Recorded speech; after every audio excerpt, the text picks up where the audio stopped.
పగలు రేయి కను పాపవలే కాచిన దేవా నీకే స్తోత్రము. గడచిన కాలం కృపలో మమ్ము దాచిన దేవా నీకే స్తోత్రము. పగలు రేయి కను పాపవలే కాచిన దేవా నీకే స్తోత్రము. దేవా నీకే స్తోత్రము. పాడిన దేవా నీకే స్తోత్రము. మము కాచిన దేవా నీకే స్తోత్రము. కాపాడిన దేవా నీకే స్తోత్రము. గడచిన కాలము కృపలో మమ్ము కాచిన దేవా నీకే స్తోత్రము. పగలు రేయి కను పాపవలే కాచిన దేవా నీకే స్తోత్రము. కష్టకాలమున కన్న తండ్రివై నన్నాదరించిన కానవచ్చిన కాదనక నన్ను నడిపించిన దేవా నీకే స్తోత్రము. పాడిన నీకే స్తోత్రము. అరుణించిన దేవా నీకే స్తోత్రము. కాపాడిన దేవా నీకే స్తోత్రము. గడచిన కాలం కృపలో మమ్ము కాచిన దేవా నీకే స్తోత్రము. పగలు రేయి కను పాపవలే కాచిన దేవా నీకే స్తోత్రము. కానవున్నను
దేవునికి మహిమ కలుగును గాక. హల్లెలూయా. ఒకసారి గట్టిగా స్తోత్రం చెప్దామా?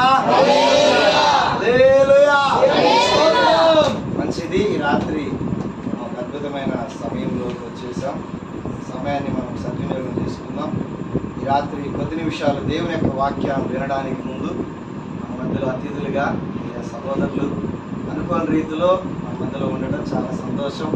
ఇంచుమించు కొందరికి తెలిసే ఉంటుంది, ఆయన గజవాడ బ్యాడ్ బాయ్ సాయి అని చెప్పేసి అంటారు. మన మధ్యలో ఉండటం ఈరోజు నిజంగా అది ఊహించని పరిణామం. కనుక కొద్ది నిమిషాలు ఇక్కడ యవనస్తులు కూడా ఉన్నారు. ఆల్రెడీ చాలా సందర్భాల్లో మీరు యూట్యూబ్లో వారి సాక్ష్యం వినుంటారు. ఈ మధ్య కాలంలో లైవ్లో కూడా మన హుజూర్ నగర్లో యూత్ మీటింగ్ జరిగినప్పుడు కూడా విన్నారు కొందరు. ఇంకా కొందరు వినని వారు ఉన్నారు కనుక ఈ రాత్రికాల సమయంలో కొద్ది నిమిషాలు వారు సాక్ష్యాన్ని షేర్ చేసుకుంటారు. ఆ తర్వాత కొద్ది నిమిషాలు దేవుని యొక్క మాటలు కూడా విని మనం ఈనాటి బర్త్డే కార్యక్రమంలో ముందుకు పోదాం. సమయాన్ని ప్రియ సహోదరులకి అప్పగిస్తున్నాను. వారు ముందుకు వచ్చి మనకి దేవుని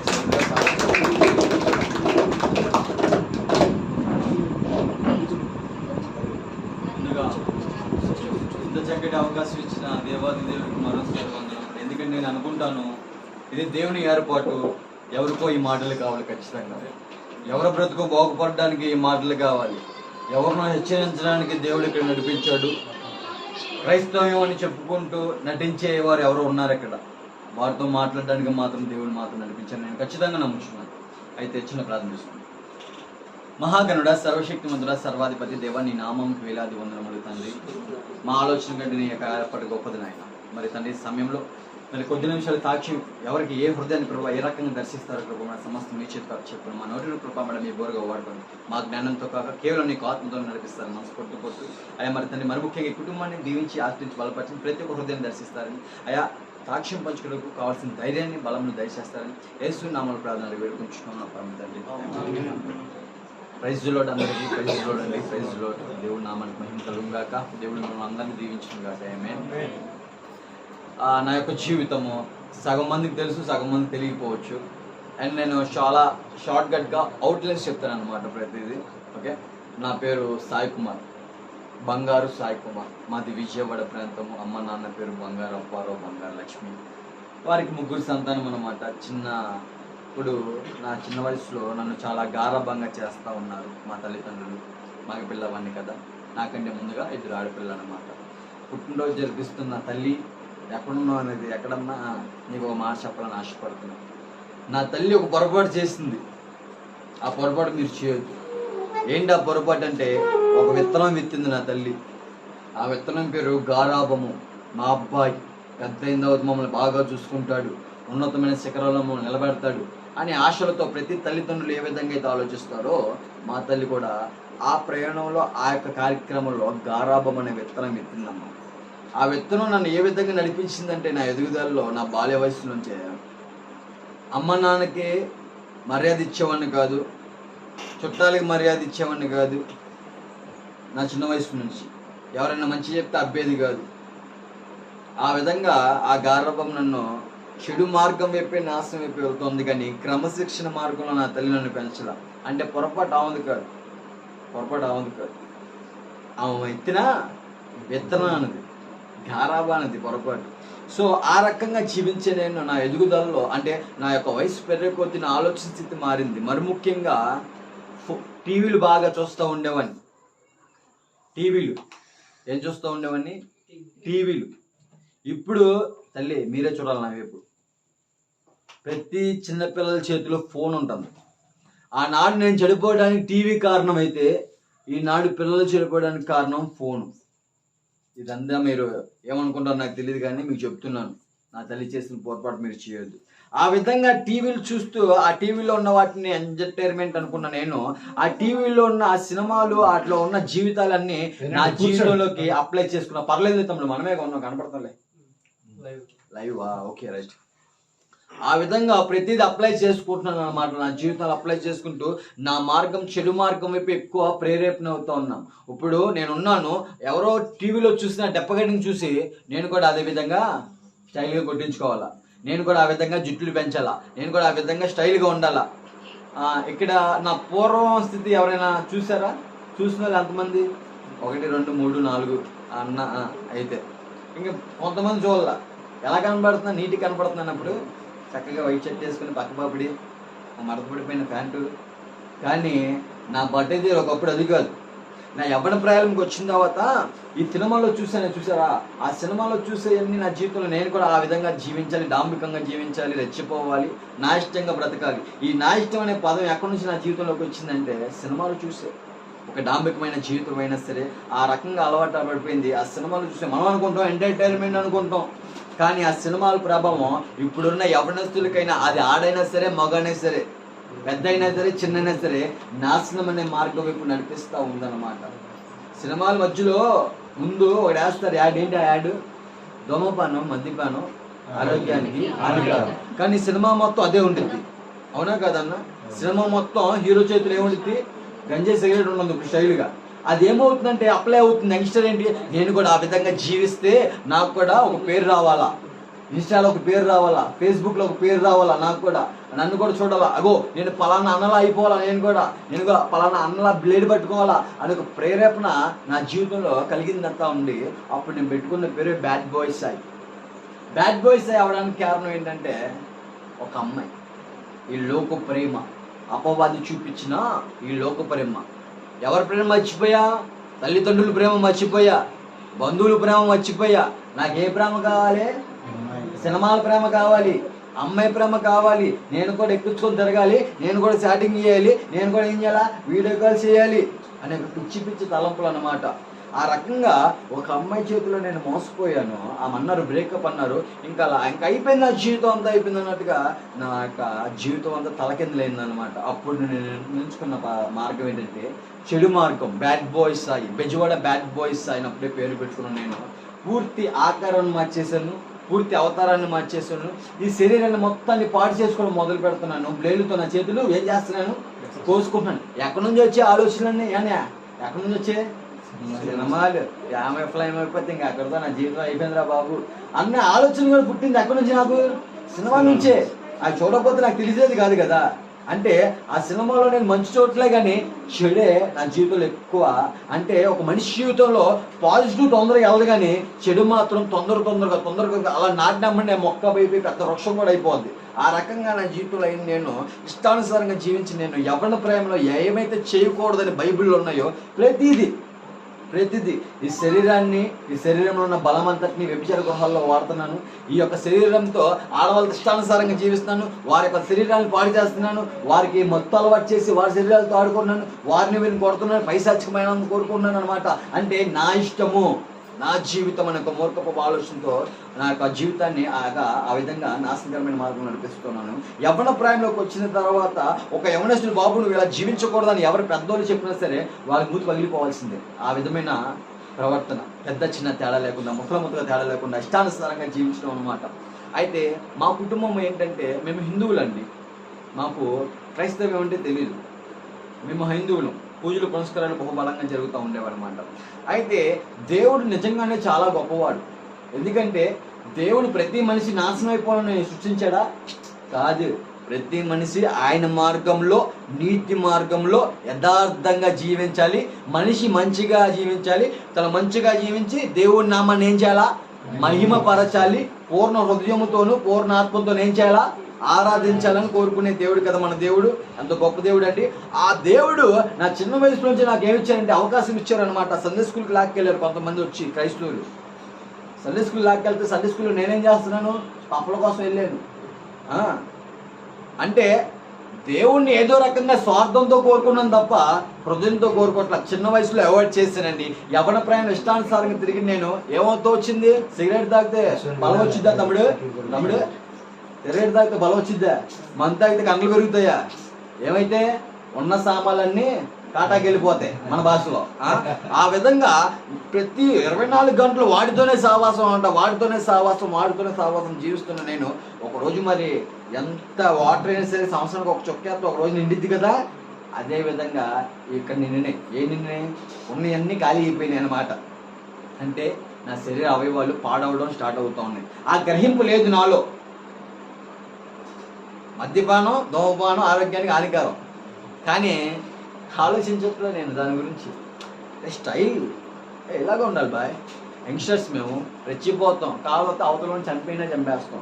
అటువంటి మూర్ఖపు ఆలోచనలు తప్ప నేను నాశనం అయిపోతే ఇతరుని నాశనం చేస్తున్నాను రా బాబు అనే ఇది లేదు, అదే ఆలోచన లేదు. అటువంటి భయంకరమైన అపవాది యొక్క బంధకాలు ఉండిపోతూ ఇష్టానుసారమైన జీవితం అలాగా నా యొక్క శరీరం అంతా పాడవడం స్టార్ట్ అవుతుంది. హాస్పిటల్కి వెళ్ళి నేను ఆ స్కానింగ్ అనుకుంటూ ఇక చెస్ట్ స్కానింగ్ చేపిస్తే 2 మసిబొక్కులు ఉన్నాయి. ఊపిరితిత్తులు, కిడ్నీలో స్టోన్స్. ఎందుకు? తాగి లెవర్లో ఒకటొకటి ఒక్కొక్కటి. సరేనే ఒక్కొక్క స్కానింగ్ చేపిస్తుంటే ఒక్కొక్క కోర్స్ ఇస్తున్నారు. సరేనే ప్రాణభయంతో బిళ్ళలు వేసుకున్నాను, కానీ జీవితం మార్చుకుందాం అని లేదు నాకు. జీవితాన్ని ఎవరు మారుస్తారండి? దేవుడు మారుస్తాడు. మనల్ని సృష్టించిన సృష్టికర్త మారుస్తాడు. ఆ సృష్టికర్త ఎన్ని మార్లు హృదయమైన తలుపు తట్టినా ఎవరి ద్వారా? ఒకటి పాస్టర్ గారి ద్వారానో మా స్నేహితుడి ద్వారా తట్టాడండి. తిమోతి ద్వారా తట్టాడు. తిమోతి వచ్చి నాతో అంటాడు, అది కాదు మామ లైఫ్, ఇది మామ లైఫ్. అరే మన జీవితం అది కాదురా. నా ఫ్రెండ్స్ అందరూ ఎవరో గ్యాంగ్ రేప్ చేసేవాళ్ళు, బ్లేడ్ బ్యాచ్, రౌడీ షీటర్లు, పోలీస్ స్టేషన్లో పలు కేసులు ఎవరైతే ఉంటాయో అటువంటి వారితో నా సావాసం ఆ రకంగా అనమాట. బ్లేడ్ కత్తులతోనే సావాసం అనమాట. నోట్లో ఖచ్చితంగా బ్లేడ్ ఉండాలి. అటువంటి సావాసం మంది. తల్లిదండ్రులకు ఎటువంటి మర్యాద ఎవరు, అటువంటి వారితో సావాసం అనమాట. శైలిగా ఉండాలా. ఇక్కడ ఏం కనబడుతుంది? బాగా కనబడుతుంది. కొంతమంది అందరూ పచ్చగొట్టు అనుకుంటున్నారు. ఇది స్టార్. ఇక్కడ నుంచి నా కాళ్ళు ఎక్కడి వరకు ప్రతి చోట పచ్చబొట్లు ఉన్నాయి. ఈపు మీద, పొట్ట మీద, చేతుల మీద. అబ్బో ఇప్పుడైతే మీకు చక్క కనబడుతున్నాయి, కానీ బట్టలు ఎక్కితే మాత్రం ఇంకా చీ అంటారు. ఆ విధంగా నా యొక్క శరీరాన్ని పాడు చేసుకుంటున్నానండి. ఆ రకంగా గ్రహింపు లేకుండా ఆ విధంగా నా స్నేహితులు చెప్తుంటే హల్లెలూయా బ్యాచ్ అని ఎక్కిరిస్తున్నాను. ఎందుకంటే నేను శివుని బాగా పూజిస్తూ ఉండేవాడిని అనమాట. ఎంతంటే నా మెడ మీద శివుడి ట్యాట్ ఉంటుంది, నా పొట్ట భాగంలో కూడా ఆ పచ్చబొట్టే ఉంటుంది అనమాట. ఇది కనపడుతుందా? ఈ రకమైన ఆరాధన చేస్తూ ఉండేవాడిని అనమాట. నేను ఆ రకమైన భక్తి చేస్తూ ఉండేవాడిని. నోరు తెరిస్తే శివ తప్ప ఇంకేం వచ్చేది కాదు. అటువంటి జీవితం నాది. ఒక అఘోర ఈ రకంగా ఉంటాడు తెలుసా? అఘోరాలు తెలుసా? ఆ రకమైన వస్త్రధారణ వేసేసుకొని దేనికి పనికిరాని లైకుల కోసం, కామెంట్ల కోసం ఎందులో పెట్టేవాడిని? Facebook, Instagram. ఎందుకు? ఫేమస్ అయిపోవాలి. అయ్యేనండి ఫేమస్. ఏంటంటే bad boys is equal to ganjai, ganjai is equal to bad boys. దూర ప్రాంతాల నుంచి గంజాయి తీసుకొచ్చి విజయవాడ ప్రాంతాల్లో విక్రయించిన తర్వాత అసలు ఎక్కడికి వెళ్ళిన స్నేహితులు అబ్బో విపరీతంగా అయిపోతున్నారు. ఏంటి? దేనివల్ల? చెడు వల్ల. అరే తాగడానికి వెళ్దాం రారంటే పొలవ పడుకుని వచ్చేస్తారు. అరే రారా మీటింగ్ వెళ్తాం ఇప్పుడు అంటే ఒక రాట్లా. చెడిపోవడానికి బోల్డ్ మంది వస్తారు, కానీ బాగుపడడానికి ఒకరు రాడు. ఎందుకంటే ఈ లోక బంధకాలతో ఆ విధంగా బంధింపబడిపోయినాం. ఈ లోకంలో కనపడేదే అబ్బా సూపర్ అనుకుంటున్నాం మనం. ఆ భ్రమలో జీవించాలన్నమాట. నేను ఆ విధంగా జీవిస్తున్నప్పుడు నా స్నేహితులు అన్నాడు, ఒక్క అవకాశం సార్, ఒక్క అవకాశం. నా అలాగే తిరిగాడు నా స్నేహితులు కూడా. మమ్మల్ని అంటున్నారు, మా రిలేటివ్స్ అంటున్నారు, నీతో పాటు తిరుగుండే కదా సార్, నీతో పాటు చేస్తుండే కదా, వాడి బతుకు చూడు ఎలా ఉందో, నువ్వెందుకు ఇలా అయిపోతున్నావు, ఒక్కసారి తనతో పాటు వెళ్ళొచ్చు కదా దేవుని సన్నిధికి, నీ బ్రతుకు మారుతుంది అని ఎన్నో మార్లు ఏం చేశారు, ఫోర్స్ చేస్తున్నాడు. కానీ నేనైతే పట్టించుకోవట్లేదండి. వాడు చెప్పిన మాట పట్టించుకోవట్లేదు. ఎందుకంటే మంచి మాట మనకి ఎక్కదు, మంచి మాట కానీ మనకి ఎక్కదు. అదే బూతు మాటలు అనుకో కమ్మగా వెళ్తాయి, కమ్మగా పెడతావు చెవు. వ్యర్థమైన మాటలు మాత్రం చెవులు బాగా పెడతా ఉన్నాడు. అలా ఇంకా నాశనకరమైన మార్గంలోకి వెళ్తున్నాను. నా అనారోగ్యంతో పాడైంది కాబట్టి స్వార్థంతో దేవుని సన్నిధికి వెళ్ళానండి. దేవుని సన్నిధికి వెళ్ళి నేను ఏం చేసేవాడిని, పాటలు కొడుతున్నాను, పాటలు పాడేస్తున్నాను, నేను అంటున్నాను, ఏసయ్య అన్నాను, నేను ఏసయ్య అన్నాను. ఈ మురికి నోరుతో ఏసయ్య అంటున్నాను, కానీ ఈ మురికి నోరుతో గంజాయి తాగుతున్నాను. ఈ మురికి నోరుతో ఏసయ్య అంటున్నాను, కానీ ఈ మురికి నోరుతో ఏం చేస్తాను, సిగరెట్ తాగుతాను. ఈ మురికి నోరుతో ఏసయ్య అంటున్నాను, కానీ ఈ మురికి నోరుతో బూతులు మాట్లాడుతున్నాను. అంటే ఈ మూతిని, అంటే ఏమంటారు దీన్ని, ఈ నోరుని శుభ్రపరచుకోవాలా, నేను శుద్ధిపరచుకోవాలా, హృదయాన్ని శుద్ధిపరచుకోవాలా. ఏమి మార్పు లేదు. ఆదివారం వస్తే ఎక్కడికి వచ్చేస్తాను, చర్చికి వచ్చేస్తానండి, బాగా చేస్తానండి, ఏంటి కపర్లు కొట్టే ఆరాధన అంటున్నాను అన్నమాట. కానీ అందరి మధ్యలో ఏంటి, సాయి చర్చికి వెళ్తాను, ఒక పేరు రావడానికి తప్ప. అంటే నటన అంటూ ఉండదు అనమాట. నా జీవితంలో వచ్చేవాడిని అండి, కొట్టేవాడిని. అయ్యగారు దేవుడు మాటలు చెప్తుంటే ఏమి వినేవాడిని కాదు. మనకు కాదులే చెప్పేది, ఈ చెవు నుంచి విన్నాం, ఈ చెవు నుంచి ఇలా వదిలేయడం, మనకు కాదులే.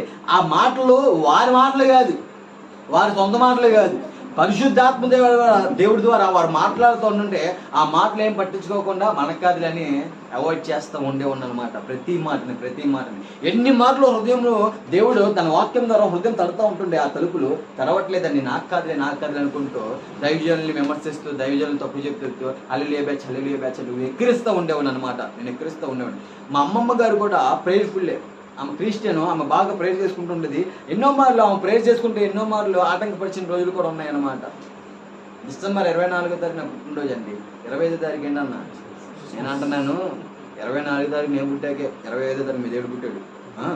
ఇటువంటి మాటలతో దేవదోషం చేస్తూ ఇష్టానుసారమైన జీవితం అనమాట. ఆ రకంగా ఉంటున్న సమయంలో, ఇంకా బలహీనపడుతున్న సమయంలో నా శరీరం ఇంకా క్షీణించిపోతుంది. మందిరానికి వెళ్ళడం స్టార్ట్ చేశానండి. ప్రతి ఆదివారం వస్తున్నాను, కానీ ఏం చెప్తున్నాను, నటనే. ఆదివారం బయటికి వెళ్ళిపోయిన తర్వాత, అదే మందిరం అయిపోయింది, బయటికి వెళ్ళిపోయిన తర్వాత అదావిది తదరాజు అంటారు కదా మన భాషలో. ఆ రకంగా నటిస్తూ ఉండేవాడిని. 4 గోళ్ల మధ్య చేయాల్సిన పాపం అంతా చేస్తున్నాను. నన్నెవరు చూస్తున్నారులే అని ఎటువంటి గ్రహింపు లేకుండా ఇష్టానుసారంగా ఆ యొక్క పాపం వైపు వెళ్తాను. కానీ పేరుకి మాత్రం ఏంటి, క్రైస్తవుణ్ణి. వెలుగు దగ్గరికి వస్తున్నాను, దేవుని సన్నిధిలో వెలుగు ఉంటుంది. వెలుగు దగ్గరికి వస్తున్నాను నేను, చీకటి కార్యక్రమాన్ని ప్రేమిస్తున్నాను. వెలుగు దగ్గరికి వస్తున్నాను నేను, ఈ యొక్క చీకటి లోకాన్ని ప్రేమిస్తున్నాను. ఈ లోకంలో ఏముందండి? శరీరాశ, నేత్రాశ, జీవపు డమ్మం. డమ్మానికి ఫీల్ అయిపోతున్నాను, డాంబికమైన అనాసానంగానే ఓ రకమైన కొమ్ములు వచ్చేస్తుండేవాడు, ఒక రకమైన గర్వపు ఆలోచనలు. ఆ విధంగా జీవిస్తున్న సమయంలోనండి దేవుని విలువ తెలియక, దేవుడు అంటే ఏంటో తెలియక, అసలు యేసుప్రభువుని ఎందుకు నమ్మాలి, నేను యేసుప్రభువుని ఎందుకు వెంబడించాలి, అసలు యేసుప్రభువు వారు ఏంటి, నా కోసం ఏం చేశారు అని ఎటువంటి గ్రహింపు లేకుండా నేను పట్టిన కుందేలికే ఉడే కాళ్ళు అంటారు కదా మన భాషలో. ఆ విధంగా నేను కూడా అసలు అవాయిడ్ చేస్తూ ఉండేవాడిని. కానీ దేవుడు మాత్రం వదలలా. దేవుడు ఏ మనిషిని వదలండి, నిన్ను వదలరు, ఎవరిని వదలరు, చిన్న పిల్లలను కూడా వదలరు. ప్రతి ఒక్కరూ ఆయన మార్గంలో, నీతి మార్గంలో యథార్థంగా జీవించాలని దేవుడు కోరుకుంటాడు. అయితే నేనేం చేస్తూ ఉండేవాడిని, దానికి పిండ్ ఆపోజిట్గా చేస్తూ ఉండేవాడు అనమాట. ఆ రకంగా జీవిస్తున్న కార్యక్రమంలో మరొకరు నా జీవితంలోకి వచ్చారు. ఆ అమ్మాయి పెళ్ళి అయిపోయిన అమ్మాయి. చర్చికి వెళ్తాను, మళ్ళీ పేరుకి ఏం చేస్తున్నాను, అక్రమ సంబంధం, పెళ్ళి అయిపోయిన స్త్రీలతో తిరుగుతున్నాను అన్నమాట. ఆ భార్య ఎవరు? ఆమె పర్యవాణి యొక్క భార్య. ఆ మార్గము పొలబాట్లు నడిపించిద్దండి. పర్యవాడి యొక్క భార్యని ఆశిస్తే ఆ మార్గము నాశనానికి దారి తీస్తుంది అని మన లేఖనాల్లో మనం ఎన్నో మాటలు వింటాం. ఆ హెచ్చరిక మాటలు సామెతల్లో చక్కగా ఉంటుంది. ఆ యొక్క నాశనకరమైన మార్గంలో వెళ్తున్నాను నేను వెళ్తున్న మార్గమే సరైన మార్గం, నేను చేసేదే కరెక్ట్. ఎవరి మైండ్ సెట్? నా మైండ్ సెట్. అది అందరి దేవుళ్ళు ఒకటేలే, అందులో యేసుబాబు కూడా ఒకటేలే అనే మైండ్ సెట్ అన్నమాట. ఆ విధంగా జీవిస్తున్నాను. మళ్ళీ పేరుకి ఏంటండి, చర్చికి వచ్చేస్తానండి. హృదయం మార్పు లేదు, హృదయం శుద్ధి లేదు, మారు మనసు లేదు, పశ్చాత్తాపం లేదు. దేవుడు అంటే ఏంటి తెలియదు, కానీ యేసుప్రభు వారు తెలుసు. ఎంతమందికి తెలుసు ఇక్కడ యేసుప్రభు వారు? యేసుప్రభు వారు తెలుసా? అందరికి తెలుసు అండి యేసుప్రభు వారు. కానీ యేసుప్రభు వారి గురించి తెలియదు. వాస్తవం ఇది చెప్పనా? గాంధీ తాత గారు అందరికి తెలుసా? డబ్బుల మీద గుండేసుకొని అందరికి తెలుసండి. ఆయన గురించి తెలియాలంటే ఏం చేయాలండి? ఆయన గురించి చదవాలి. కానీ క్రైస్తవులు అయిన మనం చదవం. ఎవరి గురించి? దేవుడు వాక్యాన్ని చదవన్నమాట. మాకు అన్నీ తెలుసు మనం అనుకుంటాం, కానీ దేవుని గురించి తెలియదు మనకి. కానీ బైబిల్ పట్టుకొని ఏమొచ్చు, నాకు వ్యభిచరించడం తెలుసు, బైబిల్ పట్టుకొని బూతు మాట్లాడడం తెలుసు, బైబిల్ పట్టుకొని ఇష్టానుసారంగా జీవించడం తెలుసు. కానీ పేరుకి మాత్రం క్రైస్తవుణ్ణి. ఆ మాట ఎవరో క్రీస్తు పోలుగా, ఎవరైతే క్రీస్తు పోలుగా జీవిస్తారో వారే క్రైస్తవులు. కానీ నేనేంటి, పైన పాటారం లోన లోటారం మన భాషలో. ఆ విధంగా జీవిస్తున్న సమయాలు అన్నమాట. అయితే విజయవాడ వచ్చేసి అక్కడి నుంచి ఎందుకు ఈ అక్రమ సంబంధం పెట్టుకున్న అమ్మాయితో కలవాలని, ఇష్టానుసారంగా మళ్ళీ ఇష్టానుసారంగా పాపాలు చేస్తాను. ఒకటి మాత్రం మర్చిపోలే, స్నానం చేస్తేనే ప్రార్థన చేసుకోవాలి. అక్కడ బైబిల్ ప్రేరాలు ఇచ్చారు. నేను మొక్కేస్తున్నానండి. దేని మొక్కేస్తున్నా? విశ్వాసం తగొచ్చేస్తున్నా. నాకు దేని మీద? డబ్బా మీద. దానిలో ఉన్న ఏసు రక్తం అనుకున్నాను, కానీ ఏసుని విశ్వసించట్లా నేను. నాకు ఆరోగ్యం పాడైపోయింది కదా, తగమింగేస్తున్నాను. కానీ విశ్వాసం దాని మీద ఉందండి, యేసుప్రభు వారి మీద లేదు. స్నానం చేస్తున్నానండి, బైబిల్ ప్రేరాలు మూల పెట్టేసినండి. ఒక తీర్మానం చేసుకున్నాను, స్నానం చేస్తేనే ప్రార్థన చేసుకోవాలి. నేను ఏం చర్చికి వెళ్ళను, ఎవరు మాట్లాడినాం, ఏం చేసేది భక్తి, నేనే రైటు, నేనే కరెక్టు, అందరి దేవుళ్ళు ఒకటి, అందరూ నేను కూడా ఒకటి అనే మైండ్ సెట్ ఉన్న నేను బైబిల్ ప్రేరాలు పెట్టి స్నానం చేస్తున్నానండి, ప్రార్థన చేస్తున్నానండి, పాపం చేస్తున్నానండి. స్నానం చేయడం, ప్రార్థన చేయడం, బూతు మాట్లాడడం, స్నానం చేయడం, ప్రార్థన చేయడం, కర్రవేగడం, స్నానం చేయడం, ప్రార్థన చేయడం, లోకానుసారంగా జీవించడం, స్నానం చేయడం, ప్రార్థన చేయడం, ఈ శరీరాన్ని మళ్ళీ చేసుకోవడం. పాపం చేయడానికి ప్రార్థన చేసుకుని బయలుదేరి అజ్ఞానం అన్నమాట. నేను దేనికి పాపం? గంజా కొనుక్కోవడానికి వెళ్ళాలి. అయితే నేనేం చేయాలి? బైబిల్ పట్టుకొని, ప్రేరేలు పట్టుకొని, ఏసయ్యా నాకేం అవ్వకూడదు, నేను ఏ పోలీసు వాళ్ళకి దొరకకూడదు, నాకు వచ్చిన డబ్బుల్లో మీకు కూడా కొంచెం ఇస్తాను, నేను చేసే అక్రమైన పనులన్నీ సక్రమంగా అయిపోవాలి. నిజమండి, ఇటువంటి అజ్ఞాన ప్రార్థన అంటే ఏంటో తెలీదు, ప్రార్థన శక్తి తెలీదు, ప్రార్థన విలువ తెలీదు, అసలు దేవునితో సావాసం అంటే ఏమి తెలియదు అనమాట. పేరుకి మాత్రం నామకంతా క్రైస్తవుని, ఆచరణ భక్తి. 2 నిమిషాలు ప్రార్థన. మళ్ళీ ఎంతసేపు ప్రార్థనలు ఏంటి? నాకు అది కావాలి, నాకు ఇది కావాలి, నాకు అది వచ్చేది ప్రభు అంటున్నాను తప్ప, ప్రభువా నీ చెత్త వింటాయి నా జీవితంలో అని నిజమైన మొర రావట్లా నా నోట్లోంచి. ఎంతసేపు స్వార్థపూరితమైన ప్రార్థనలు చేస్తారు కదా మన వాళ్ళు అందరూ. సేమ్ యాస్టీస్గా నేను కూడా అదే విధంగా చేస్తున్నాను అనమాట. ఆ రకంగా ఉంటున్న సమయంలో ఏమి జరుగుతుందంటే, స్నానం చేస్తున్నాను, ప్రార్థన చేస్తున్నాను, పాపం చేస్తున్నాను. ఇష్టానుసారంగా అండి. నేను చేసేది ఏంటి ఆ పని? నాశనకరమైన మార్గంలో వెళ్తున్న మార్గం అది. కానీ నా కంటికి గుడ్డి పొరలు పెట్టేసి నేను చేస్తుంది కరెక్ట్ అని భ్రమలో ఉండిపోయానండి. అంతే కదా. సిగరెట్ పెట్టి మీద ఏముంటుందండి? టొబాకో కిల్స్ క్యాన్సర్, అంతేనా? టొబాకో గివ్స్ హెల్త్ అని ఉందా? టొబాకో గిల్స్ ఆ క్యాన్సర్ బొమ్మ చూస్తూ సిగరెట్ తాగే వ్యక్తిని నేను. మళ్ళీ అదే అలవాట్లోకి వెళ్ళిపోయాను, మళ్ళీ అదే పాత జీవితంలోకి. మళ్ళీ ఏం మర్చిపోలా? ప్రార్థన పాపము.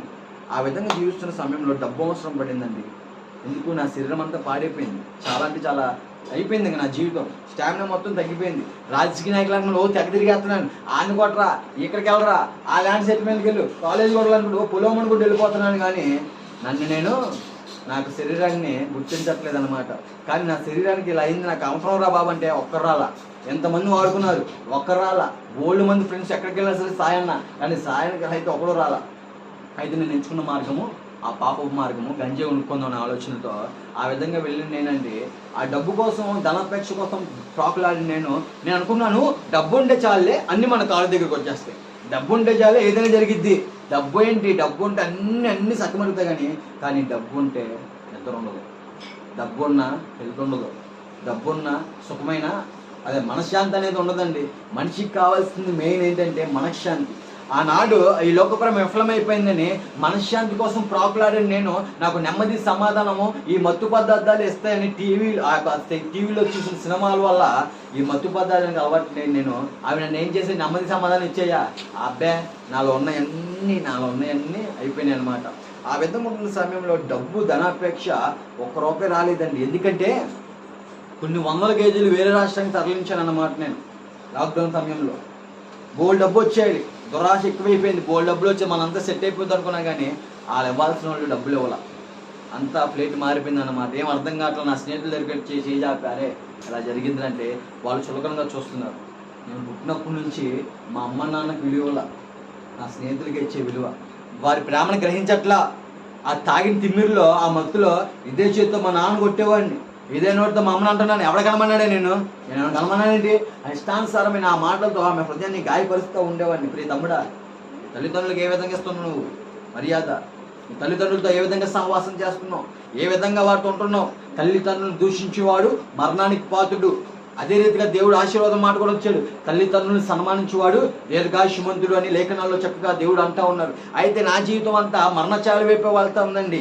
మనుషుల మీద ఆధారపడి నేను ఏం చేస్తా ఉన్నాను? వాళ్ళు తగిన సమయానికి ఎవరు రాలా. అందుకు చీకట్లో కూర్చున్న నేను, నా నేడే నాకు కనపడలేదు. ఆ రీతిగా ఒంటరిగా ఉన్న సమయంలో ఏం అర్థం కావట్లేదు. ఏంటో ఎలా జరిగింది నాకు ఆలోచన. పెళ్ళి అయిపోయిన అమ్మాయినే పెళ్లి చేసుకుందాను ఆలోచిస్తున్నాను నేను. ఆమన్నారు నువ్వు అంటే నాకు ఇష్టం లేదన్నారు. అలా అయిపోతే ఆ ఆలోచనతో ఉన్న సమయంలో మరి నాకు ఏమైంది? ఇప్పుడు నెమ్మది సమాధానం లేదు. మళ్ళీ ఒక రకమైన డిప్రెషన్లోకి వెళ్ళిపోయాను, ఒక రకమైన యాంగ్జైటీ, తీవ్రమైన నెగిటివ్ థాట్స్ వచ్చేస్తున్నాయి. ఏంట్రా నా జీవితం ఎలా అయిపోయిందని తీవ్రంగా ఆలోచించేస్తున్నాను అనమాట. ఆ సమయంలో నేను దేవుని దగ్గరికి వెళ్ళలేదండి, దేవుని మీద ఆధారపడలేదు, దేవుని సహాయం కోరలేదన్నమాట. అయినా సరే దేవుడు విడవలేదు. ఆ సమయంలో ఏం జరుగుతుందంటే, డ్రగ్స్ ఎక్కువ తీసుకున్న నేను, డోస్ ఎక్కువ అయిపోయింది. ఇలా చూస్తున్న ఇంట్లో వాళ్ళందరినీ పెద్ద కళ్ళు పెట్టి ఇలా చూస్తున్న సమయం ఏం జరుగుతూ వచ్చిందంటే, నా కళ్ళు ఇలా చూస్తూనే మా అమ్మ ఒకటే ఏడుపు, గుండెలు బాదుకుంటుంది. ఏమవుతుందిరా బాబు, నీకు ఏమవుతుందిరా? చెప్తూ ఉన్నాం కదా, ఎంతవరకు చెప్పావు, విన్నావా? ఆమె ప్రేమ అప్పుడు అర్థమవుతుంది ఏంటంటే, నా తాలిబొట్టు బంగారు దగ్గర సాయి దమ్ముకొని నువ్వు శుభ్రం చేసుకో, నువ్వు బాగు చేసుకోరా అంత అంటే తనలో ఉన్న ఆ సాక్రిఫైస్ మొత్తం. మా అమ్మ అండి పాచిపల్లి చేస్తూ ఉండేదండి. మా నాన్న తోటమాలండి. చిన్నప్పటి నుంచి మా ఇల్లు చాలా చిన్నది. వాళ్ళు రెక్కాడితే కానీ డొక్కాడు. వాడు కలుపులు మార్చుకుని వాళ్ళు కాళ్ళు వీళ్ళు కాళ్ళు పట్టుకొని వేళకు వెళ్ళి కాన్వెంట్ స్కూల్లో జాయిన్ చేస్తారు. కానీ చదువుకునేవాడిని కాదు. స్కూల్కి అని చెప్పి బయటికి రావడం, బ్యాగ్ పట్టుకొని ఫ్రెండ్స్ అనుమానం వెళ్ళిపోవడం తప్ప చదువుకునేవాడిని కాదు. నాతో చదువుకున్న నా స్నేహితులందరూ ఎవరో బాగా చదువుకున్న స్నేహితులందరూ పోలీసులు, గవర్నమెంట్ జాబు, డాక్టర్లు, లాయర్లు ఇప్పుడు ఆ విధంగా స్థిరపడుతున్నారు. కానీ ఆనాడు నేను చదువుకోలేదండి. ఆ విధమైన జీవితం తల్లిదండ్రులు మోసం చేస్తూ వారు ఎంతో జక్కొడితే కానీ ఆ డబ్బులు రావు. ఆ యొక్క డబ్బులు వాళ్ళ కష్టార్జితం ఏమి గ్రహించట్లేదు అన్నమాట. ఎంజాయ్మెంట్ కావాలనుకుంటూ నేను ఎక్కడికి వెళ్ళాను?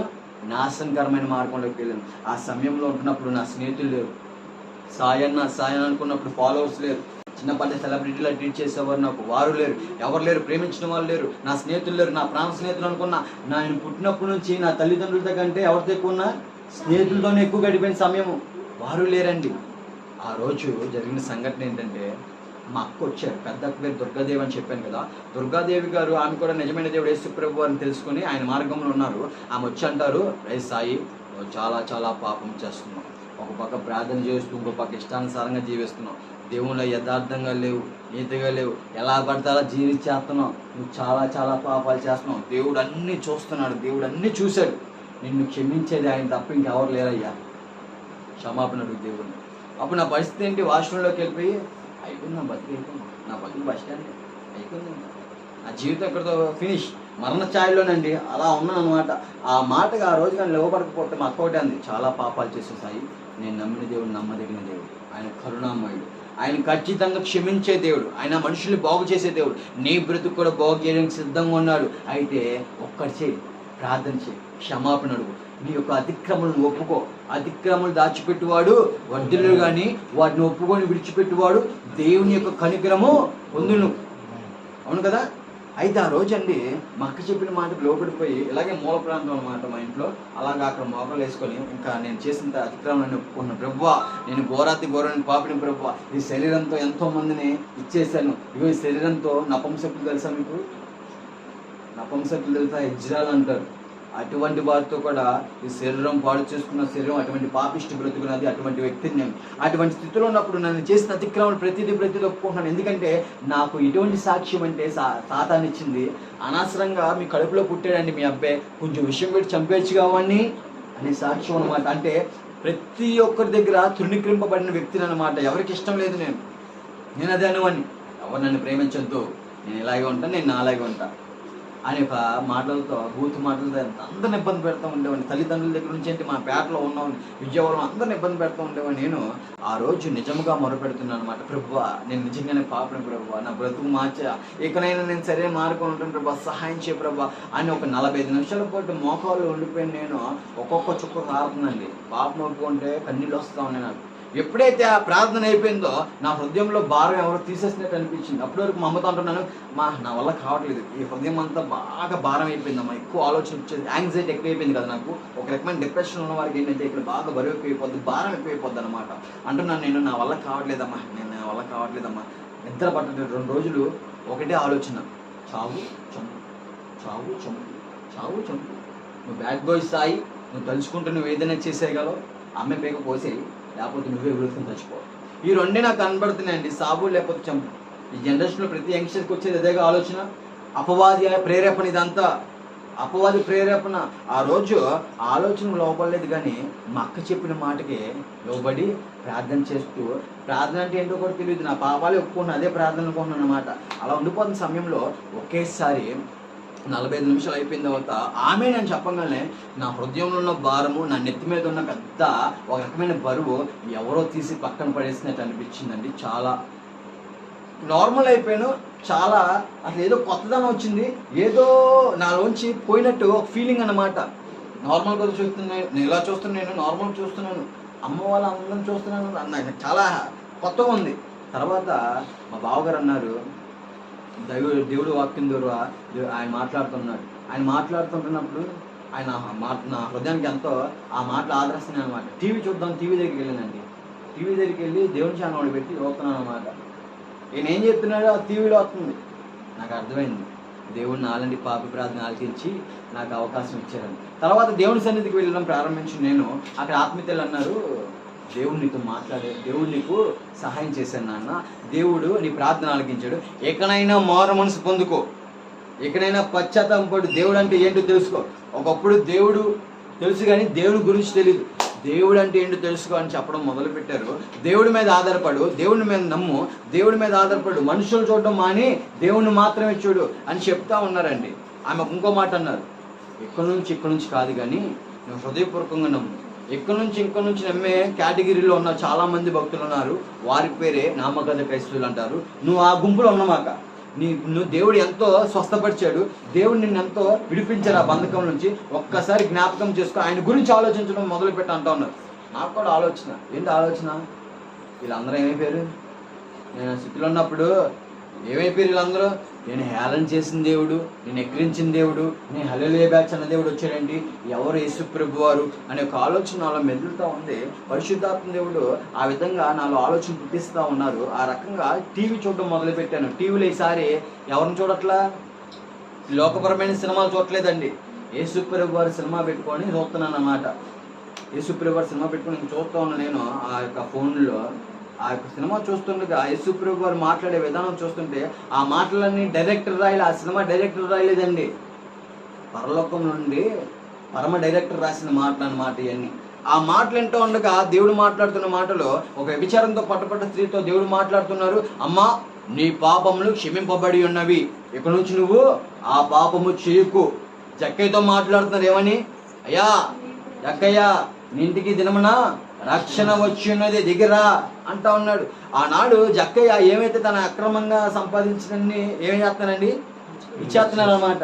నేను కూడా అలాగే నీలాంటి తమ్ముల దగ్గర ఆ వాచీలు పీకేసుకోవడం, అలాంటి వ్యక్తిని అనమాట. నేను ఇంకేం చేశాను, నాకు కూడా నా మనసుకు అనిపించింది, నేను చేసుకున్నవన్నీ ఎవరైతే ఉన్నారో వాళ్ళకి ఇచ్చేస్తూ ఉన్నాం, ప్రారంభిస్తూ ఉన్నాను. తర్వాత ప్యాషన్ ఆఫ్ ది క్రైస్ట్ అనే సినిమా చూసానండి. అక్కడ యేసు ప్రభు వారిని తీవ్రంగా కొడుతున్నారు. ఆ సినిమా నన్ను ఎంతో కదిలించేస్తుంది అనమాట. ఆ సినిమా చూస్తుండగా ఒక రకమైన ఆలోచన అనమాట, అమ్మో ఏంట్రా బాబు యేసు ప్రభు వారు ఎలా కొడుతున్నారండి బాబు అని ఒక సినిమాలే రీల్లే అనుకున్నాను నేను. తర్వాత దైవజనులు మాట్లాడడం ప్రారంభించారు. మా ఆత్మీయ తండ్రి గారు నేను చర్చిలో మాట్లాడుతున్న ప్రేమ గురించి చెప్తున్నారు. యేసు ప్రభు వారు మనం చేసిన అతిక్రమలు బట్టి ఆ విధంగా గాయపరచబడ్డారు. యేసు ప్రభు వారు పాపులను రక్షించే ఈ లోకానికి వచ్చి ఉన్నారు. యేసు ప్రభు వారు నశించిన దాన్ని వెతికి రక్షించే కొరకే నీ కొరకే వచ్చారు. యేసు ప్రభు వారు నిన్ను ఎంతో ప్రేమిస్తున్నారు. యేసు ప్రభు వారిని బ్రతుకు బాగు చేయడానికి వచ్చారు. యేసు ప్రభు వారు నువ్వు కన్నీరు విడిచి చూశారు, నేను నిన్ను బాగు చేసేదాన్ని. హెచ్కే గారితో ఏవైతే మాట్లాడారో ఆ మాటలన్నీ నాతో మాట్లాడుతుంటే నా హృదయంలో ఒక రకమైన కదలిక అన్నమాట. ఎంత ప్రేమిస్తున్నాడా, నా అలాంటి ఆవిడ ప్రేమించడుగా, నేను ఒక వ్యభిచారిని కదా, నేను ఒక దొంగను కదా, అవతలని కొడతాయి కానీ నిద్ర పడదు కదా, నాకు అటువంటి వ్యక్తిని కదా, పైశాచికమానం కోరుకునే మూర్ఖుని కదా, నాలాంటి వాడిని కూడా దేవుడు ప్రేమిస్తున్నాడా, ఇంత క్షమిస్తాడా దేవుడు అని ఒక రకమైన పశ్చాత్తాపం కలుగుతుందండి నాలో. నేను ఒప్పుకుంటున్నాను అన్నమాట చేసిన అతిక్రమంలో. ఎలా ఒప్పుకుంటానంటే లేఖనాల్లో అంటే దేవుని మాటతో సావాసం, అంటే మా ఆత్మీయులు అన్నారు దేవునితో సావాసం మొదలుపెట్టు. మనుషులతో మాట్లాడావు కదా, దేవునితో మాట్లాడడం ప్రారంభించు. మనుషుల మీద ఆధారపడ్డావు కదా, దేవుడి మీద ఆధారపడడం మొదలుపెట్టు. మనుషులు చూసావు కదా, దేవుని వాక్యం చూడటం మొదలుపెట్టు అని దేవునితో సావాసం చేయన్నారండి. దేవునితో సావాసం చేయండి. నేను కూడా వచ్చిరాని ప్రార్థన అంటే ఏమి తెలియదు నాకు. ఒకటే మాట అన్నారు, నమ్ముట నీ వల్ల అయితే నమ్మువానికి సమస్తము సాధ్యం. అయితే ఎక్కడి నుంచి కాకగానే హృదయపూర్వకంగా మొదలుపెట్టు అంటూ ఉన్నారు. మనకేం తెలియదు. ఒక కొండ ప్రాంతం ఎంచుకున్నాను, ఆడికి వెళ్ళిపోయి ఒక్కడనే ఆ రాయి మీద వేస్తే మోకాలు వేసి విశ్వాసం ఏంటో నాకు తెలియదు ప్రభు, నీ మీద ఎలా ఆధారపడాలో తెలియదు, ఎలా ఆనుకోవాలో తెలియదు, ఏ విధంగా జీవించాలో తెలియదు, నాకేమీ తెలీదు. నా ఇష్టం నన్ను నాశనానికే దారి తీసింది, కానీ నా జీవితంలో నీ ఇష్టం జరిగించాలి. ఎలాగో నాకు తెలియదు, ఎలాగో నాకేమీ తెలియదు ప్రభు, నాకే అనుభవాలు లేవు, నాకేమీ లేదు. నువ్వు సహాయకుడు అంట కదా, ఆశ కలిగిన ప్రాణాన్ని తృప్తిపరుస్తాను కదా, నాకు సహాయం చేయ ప్రభా, ఈ పాప బంధకాల నుంచి నేను బయటికి రాలేకపోతున్నాను ప్రభా అని ప్రతిరోజు దేవునితో మాట్లాడడం ప్రారంభమైంది. మనుషులతో మాట్లాడడం కట్ చేసి దేవునితో మాట్లాడడం కొండెక్కాడు. అందరూ అంటున్నారు పిచ్చోడు అయిపోయాడు సాయిగాడు. కానీ నేనేం చేస్తున్నాను, దేవుని యొక్క బలము పొందుకోవడానికి ఏకాంతంగా సావాసం చేస్తున్నాను అన్నమాట. ఎవరితోనండి, అల్లాటప్ప వారితోనా, సర్వశక్తి గల గొప్ప దేవునితో, ఆయనకి అసాధ్యమైనది ఏది లేదని చెప్పినా సవాలు విసిరిన దేవాది దేవునితో. అలా వాక్యం ధ్యానిస్తుండగా సామెతలు చదవడం ప్రారంభించింది. నేను దేవుని యొక్క గొప్పతనం ఏంటో, నేను ఎంత భ్రష్టుడినో, నేను ఎంత పెద్ద పాపినో అర్థమవుతూ ఉంది. నేను ఒక పాపిని ఆయన ఒక గ్రహింపు కలిగింది నాలో. నిజమే, నాలాంటి పాప కోసం యేసుప్రభు వారు మరణించారు. ఆయన అక్టోబర్ 23, 2021 యేసుప్రభు వారిని నమ్మి విశ్వసించి బాప్తిస్మం పొందుకొని ఎలివిన్ బర్నబాస్గా పేరు పెడతా ఉన్నారు. అయితే నేను అలా ఇంకా చర్చికి వెళ్ళడం ప్రారంభిస్తున్నాను. ప్రభు నా జీవితంలో నేనేంటి, అసలు నేను ఏ విధంగా ఉపయోగపడాలి నీకు ఏంటి అని అలా ప్రార్థన చేస్తూ ఉండగా దేవుడు ఆశ్చర్యరీతిగా ఒక సాక్షిగా పలు ప్రాంతాలు వాడుకోవడం మొదలు పెడతా ఉన్నారండి. ఎన్నో మార్లు పోలీసు వారు కొట్టారు, కానీ అన్ని నిజాలు ఎప్పుడు రాలా, ఎప్పుడు ఒప్పుకోవాలి. పోలీస్ స్టేషన్ ప్రతి పోలీస్ స్టేషన్ విజయవాడలో తిరిగేస్తాను, కానీ పోలీసులే ఆశ్చర్యపోయిన రీతిగా నీ బ్రతుకు ఎలా మారింది అంటే నేను అన్నాను, నా బ్రతుకు మార్చింది దేవుని యొక్క మాట. గట్టిగా హల్లెలూయా. నా బ్రతుకు మార్చింది యేసు ప్రభు వారి మాట. యేసు ప్రభు వారు ప్రతి పాపిని క్షమించే దేవుడు, బాగు చేసే దేవుడు, క్షమించే దేవుడు. ఈ యొక్క దునియాలో ఎవరైనా ఉన్నారంటే ఆయన తప్ప నాకు ఇంకెవరు కనపడలేదు. నేను ఎంతో ఎదిగాను కానీ నాకు ఎక్కడ కనపడలేదు. ఆయన విధంగా ప్రేమించేవారు నాకు ఎక్కడ కనపడలేదు. ఈ లోక ప్రేమ చావు లేకపోతే చంపు ఉంటుంది, కానీ దేవుడు ప్రేమ నాలాంటి పాపి కోసం మరణించాడు. ఆయన ప్రేమ ఎంతో గొప్పది. ఆ ప్రేమ నా బ్రతుకులు బాగు చేసింది సార్ అంటే ఆయన అన్నాడండి పోలీస్ ఆఫీసర్, నిజమేరా, గాడ్ గ్రేస్, దేవుని యొక్క కృప. దేవుని యొక్క కృప ఉంది కాబట్టి ఈ రోజు నేను ఇంకా సజీవ లెక్కలు ఉన్నాను. దేవుని కృప ఉంది కాబట్టి నువ్వు ఇంకా ఉన్నావు. దేవుని కృప ఉంది కాబట్టి మనకి ఇంకా అవకాశాలు వస్తుంది. దేనికన్నా అవకాశాలు వస్తుంది? ఎక్కడైనా మన బ్రతుకులు మార్చుకున్నట్టుకు, ఎక్కడైనా మనం సరైన మార్గంలో ఉండాలని దేవుడు వాక్యం ధ్యానిస్తుండగా నీతి మార్గంలో ఏ విధంగా ఉండాలి, నోటి మాట ఏ రకంగా ఉండాలి, ఒక స్త్రీని ఏ విధంగా చూడాలి. ఒకప్పుడు అనుకున్నాను నన్ను ఎవరు చూస్తున్నాను అనుకున్నాను, కానీ హృదయ అంతరంగాలు ఎరిగిన దేవుడు, హృదయ అంతరంగాలు హృదయంలో ఉన్న రహస్యాలను ఎరిగిన దేవుడు నన్ను చూస్తున్నాడు అనే గ్రహింపు ఎప్పుడైతే వచ్చిందో ఆ యొక్క పాపపు ఆలోచనలో కూడా ఆ యొక్క బంధకాల నుంచి కూడా దేవుడు సహాయం చేస్తున్నాడు. నేనైతే నా అలవాట్లు మానడానికి ఏ రియాక్టేషన్ సెంటర్కి వెళ్ళలేదు, ఏ ట్యాబ్లెట్లు మింగలేదు, ఏ డాక్టర్ని కన్సల్ట్ అవ్వలేదు. ఇంకేంటి పోలీసులు ఎంతో మంది కొట్టారు, అబ్బాయి మారలేదు. నా తల్లిదండ్రులు ఎంతో చెప్పారు, వినలేదు. కానీ మనల్ని సృజించిన దేవుడు, మనుషులను సృజించిన దేవుడు, ఆ దేవాది దేవుని దగ్గరికి వెళ్ళి ప్రభువా నా బ్రతుకు మార్చి ప్రభువా నేను ఘోరాతి పాపినయ్యా ఆయన ఎప్పుడైతే కన్ఫెస్ అవుతా ఉన్నానో, ఎప్పుడైతే ఒక రియలైజేషన్ వచ్చిందో, ఎప్పుడైతే దేవుని పాదాలు పట్టుకోవడం, ఎప్పుడైతే దేవుడి మీద ఆధారపడడం జరుగుతూ వచ్చిందో నా మాట తీరు మారిందండి, నా చూపు మారిందండి, నా అవతారం మారిందండి, నా వస్త్రధారణ మారిందండి, నా ఆలోచన మారిందండి. నేనేంటో నాకు అర్థమయ్యేలా దేవుడు చేస్తూ ఉన్నాడు. హూ ఐఎమ్, వాట్ ఐఎమ్ అనే క్వశ్చన్స్కి నాకు ఆన్సర్ దొరుకుతూ వచ్చింది. నేను చచ్చిపోతే నేను ఎక్కడికి వెళ్తాను అని దేవుడు తెలియజేస్తున్నారు. నేను బతుకుండగా నేను ఏ విధంగా జీవించాలి అని దేవుడు నేర్పిస్తూ ఉన్నాడు. ఆ విధంగా దేవుని మార్గంలో నడుస్తూ ఉన్నాను. పలు ప్రాంతాల్లో సాక్షిగా దేవుడు వాడుకుంటూ ఉన్నారండి. అయితే నేనైతే యోగ్యుని కాదు, అర్హుని కాదు, నేనేమై ఉన్నానని కేవలం దేవునికి మహాప్రభు. అయితే నీ బ్రతుకుని ఎప్పుడైతే దేవునికి అప్పచెప్తావో, అలాగా సగం ఇటు సగం అటు ఉన్నంత వరకు నా బ్రతుకు మారలా. మనుషుల దగ్గర, పాస్టర్ గారి దగ్గర నటించే వరకు నా బ్రతుకు మారలా. ప్రధాన యాజకుడు నన్ను చూస్తున్నాడు అనే గ్రహింపు ఎప్పుడైతే కలిగి రెండు కాళ్ళు ఆయన తట్టు, ఆయన పడవ మీద, ఆయన నామం మీద ఎప్పుడైతే అడిగేయడం జరిగిందో, దేవునితో సావాసం ప్రార్థనలోను వాక్యంలోను ఎప్పుడైతే జరుగుతూ ఉందో, దేవుడు నాలో పనికిరాని తీగలని ప్రతిదీ తీస్తారండి. ఎక్కడైతే తృణీకరింపబడ్డానో అక్కడే తలెత్తుకునే పాత్రగా చేశాడు. ఏ మనుషులైతే చీటు అనుకున్నారో వాళ్ళే ఆశ్చర్యపోయే రీతిగా దేవుడు అద్భుతమైన కార్యము మా ప్రాంతంలో జరిగించారు. ఇతరులకు ఉపయోగపడే రీతిగా. ఒకప్పుడు చీకటి బంధకాలు అందరిని నాశనం చేసి నేను ఇప్పుడు దేవుని యొక్క వెలుగులో ఇతరులకు ఉపయోగపడే రీతిగా దేవుడు వాడుకుంటున్నారు. దేవునికి అసాధ్యమైనది ఏది లేదు, దేవునికి సమస్తము సాధ్యమే. అయితే నేను ఒక 2 నిమిషాలు నా ఫోటోలు చూపిస్తాను అన్నమాట.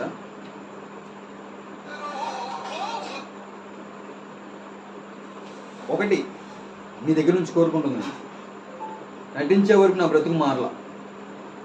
క్రైస్తవుని నేను చర్చికి వెళ్తున్నాను అని చెప్పే వరకు నా బ్రతుకు మారలా.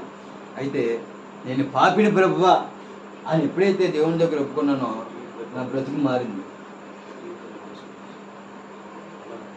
ఉందా? కనపడుతుంది అందరికీ?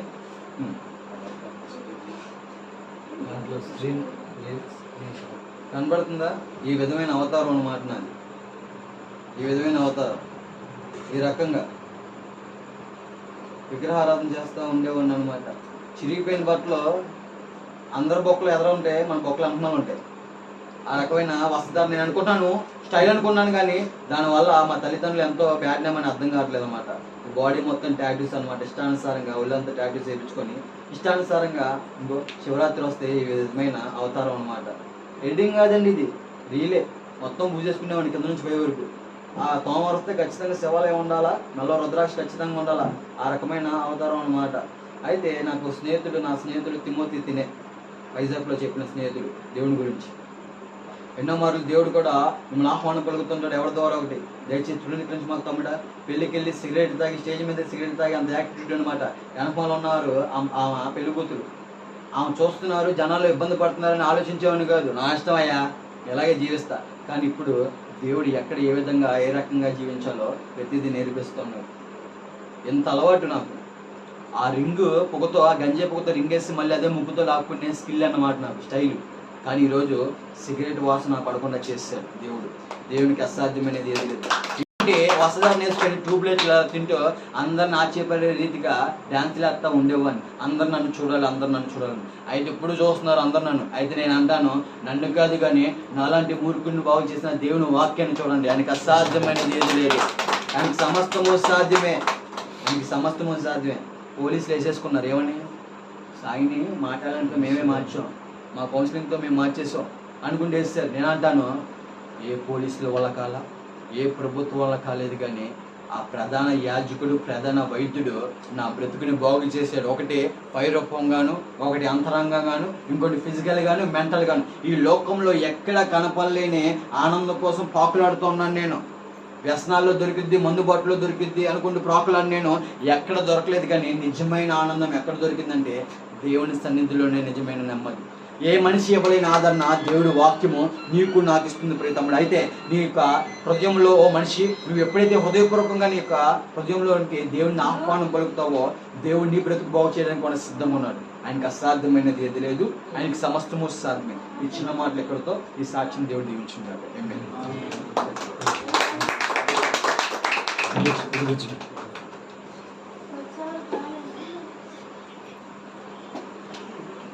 దేవునికి మహిమ కలుగును గాక. చెబుదాం ఒకసారి, కలిసిపోతే ఒకసారి గట్టిగా చెప్పండి. అలవకపోతే ఇంకా గట్టిగా చెప్పండి. ఇప్పుడు అలసిపోయేది కాదులే, ఎందుకంటే మంచి మాటలు. నిజంగా యవ్వన కాలంలో దేవుని కొరకు ఒక వైరాగ్యం కలిగిన జీవితం జీవించడం అనేది అది అంత అనుకున్నంత సాధారణమైనటువంటి పరిస్థితి కాదు. ఎస్పెషల్ ఏంటంటే ఒక క్రైస్తవుడిగా బ్రతకడం అనేది అంత సులువైనటువంటిది కూడా కాదు. అంటే దేవుని బిడ్డలుగా, విశ్వాసులుగా బ్రతకడం వేరు, క్రైస్తవుడిగా బ్రతకడం.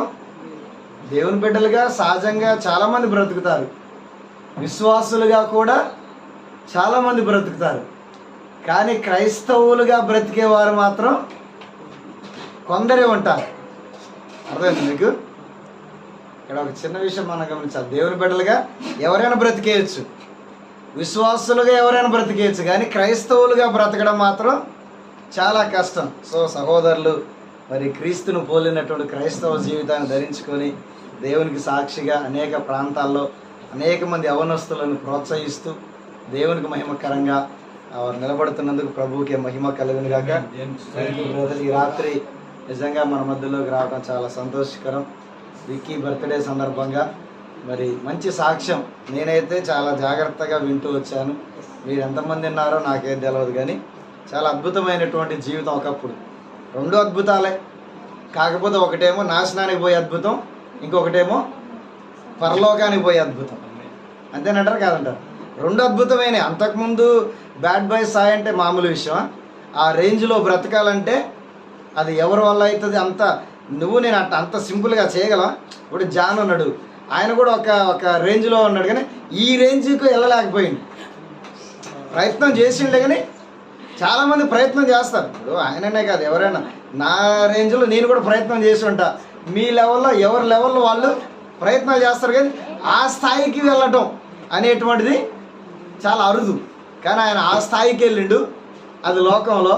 కానీ ఇప్పుడు కూడా అదే స్థాయిలో మరలా క్రైస్తవ్యంలో క్రీస్తుని పోలి జీవించడం అనేది చాలా అద్భుతం. దేవునికి స్తోత్రం. ఇంకా తప్పకుండా బ్రదర్ మీ కొరకు మేము ప్రార్థన చేస్తాం. మిమ్మల్ని చూడకముందే మీ సాక్ష్యం యూట్యూబ్లో ఉన్నప్పుడే మీ కొరకు ప్రార్థన చేయడం ప్రారంభించాం. అంటే డైలీగా చేయం, ఎందుకంటే ప్రభు మన మధ్యలో. అప్పుడప్పుడు కొందరు ప్రత్యేకమైన వ్యక్తుల కొరకు ప్రార్థన చేస్తూ ఉంటాం. మేము మా ప్రార్థనలో జ్ఞాపకం చేసుకుంటూ ఉంటాం.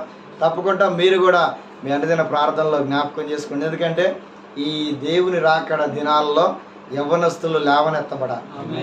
యవ్వనస్తులు లేవనెత్తబడాలంటే ఇంకా మేము చేసే ప్రసంగాలు కాదు, ఇట్లాంటి కొన్ని సాక్ష్యాలు, దేవుని కొరకు ఒక వైరాగ్యం కలిగిన జీవితాలు నిలబడాలి. నిలబడ్డప్పుడే ఇన్స్పైర్ అవుతారు.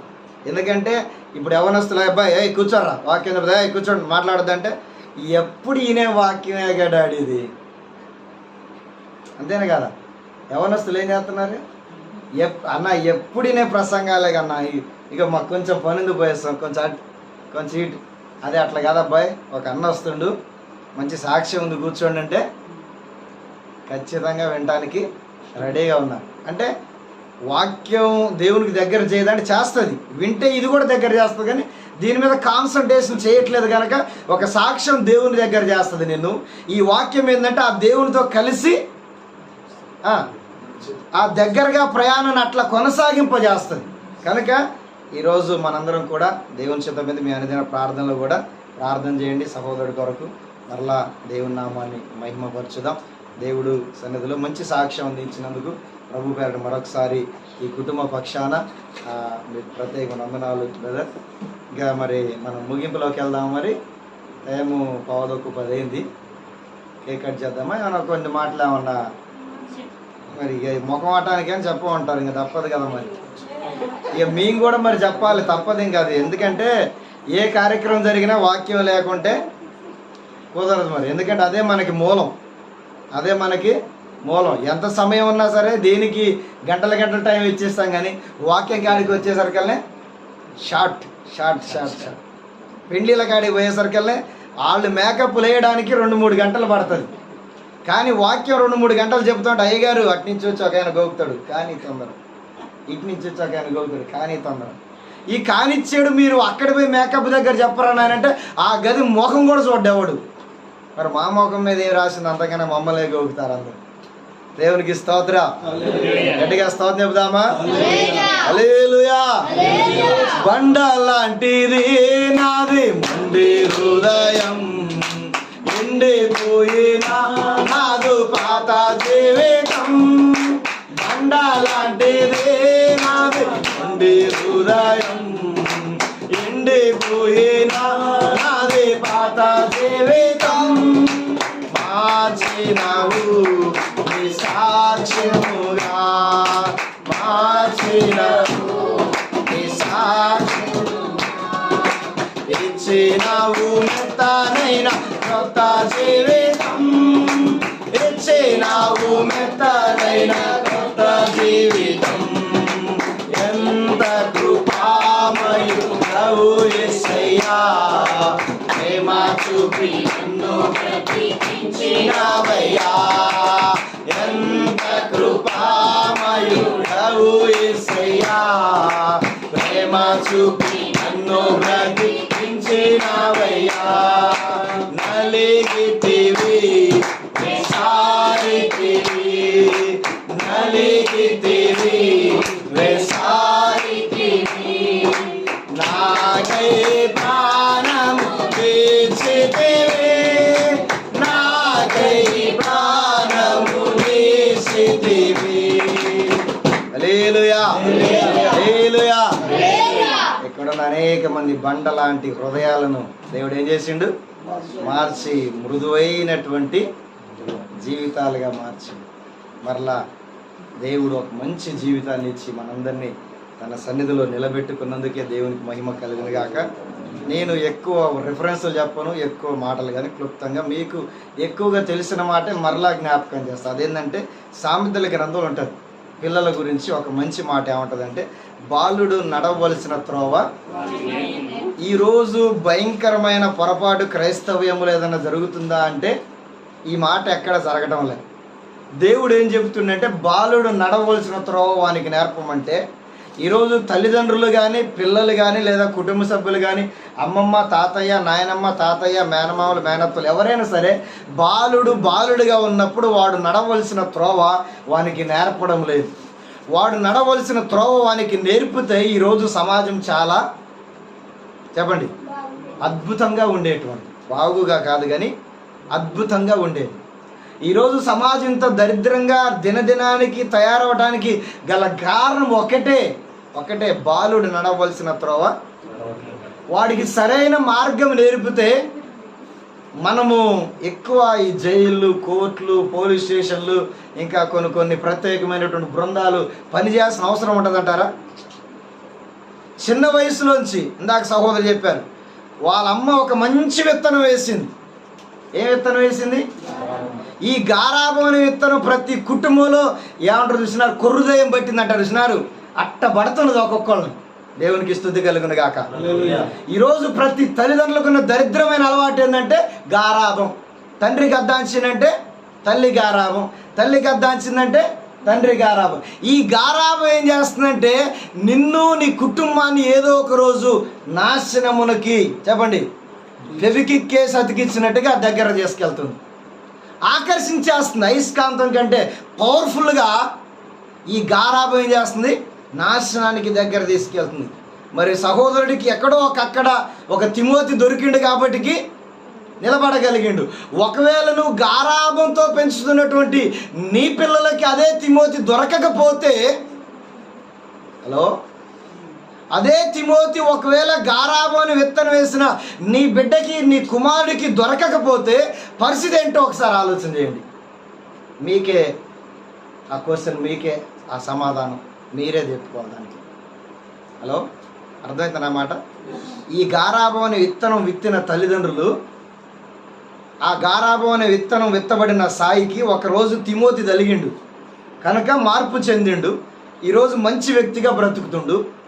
అదే తిమోతి లాంటి వ్యక్తి నీ బిడ్డకు ఒకవేళ తలగకపోతే, అదే గారాబం అనే విత్తనంతో ఒక మహావృక్షం అయిపోతే తర్వాత నెక్స్ట్ స్టెప్ ఏంటి? భయంకరమైనటువంటి కడుపు కోత. సింపుల్గా చెప్పాలంటే ఈరోజు పిల్లలు ఎంత భయంకరంగా తయారయ్యారంటే, నిన్ననే నేను ఒక వీడియో చూసా. వాళ్ళ తండ్రి ఏమంటారు కటింగ్ షాప్ తీసుకెళ్ళి స్టైల్ కటింగ్ చేయించలేదని, వాళ్ళ నాన్న స్టైల్ కటింగ్ చేయించలేదని నార్మల్గా కటింగ్ మంచిగా పాపడ కటింగ్ చేయించిండని ఆడు పురుగుల మందు ఏదో తాగి చచ్చిపోయినాడు పోరగాడు. ఎన్నో క్లాసు? 5th class. అంటే వానికి ఎన్ని సంవత్సరాలు? 9-10 సంవత్సరాలు. 5th క్లాస్ అంటే 10 ఏళ్ల వయసోడు ఆత్మహత్య చేసుకునే స్థాయికి ఎదిగిండు. కారణం ఏంటి?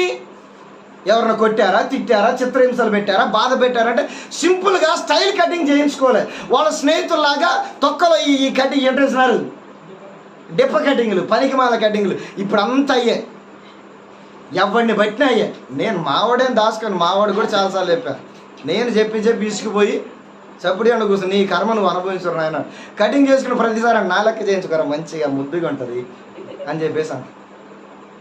ఈరోజు వంకడ పాపడ తీసుకోవడం ఎవరు లేడండి. పిల్లలు ఉన్నారా? అసలు పాపడే తీసుకోలేరు. లేరు. ఇంకో మాట మొక్కలో చెప్పాలంటే అసలు నెత్తిని దువ్వాన పెట్టేటోళ్ళు కూడా లేరు చాలామంది. చేతులే చెయ్యొద్దు వేన పోద్దు గూగుల్ ఎట్టాను ఇదే బూజు దులిపినట్టే. ఈ బూజు దులిపేదో ఇంట్లో బూజులు దులుపుకున్నా బాగుంటుంది, కానీ ఇంట్లో ఏ పని చేత కదా ఒక్కడికి. నా చిన్నప్పుడు మీరు చేశారా పని? చిన్నప్పుడు ఇంట్లో మీరు చేశారు కదా ఇంట్లో? నువ్వు చేయలేదు, ఆయన చేసి ఉంటాడు. చిన్నప్పుడు పని చేయకపోతే అమ్మోళ్ళు ఎక్కడ కొడతారో అని పనికి పోయి వచ్చేసరికల్లా వాకి లూకేది, నీళ్లు మోసేది, నీళ్లు కాగబెట్టేది, అన్నీ రెడీ చేసి పెట్టేది తల్లిదండ్రులు పనికి పోయి వచ్చేసరికల్లా. ఈరోజు ఎవడు చేస్తున్నాడు చెప్పండి? పిల్లగాళ్ళు ఎందుకు చేయట్లేదు? విత్తనం వేసిరు కదా, గారాబం విత్తనం వేసిరిచిన ఇది బాగా పెరిగి ఏర్లు బారింది బాగా.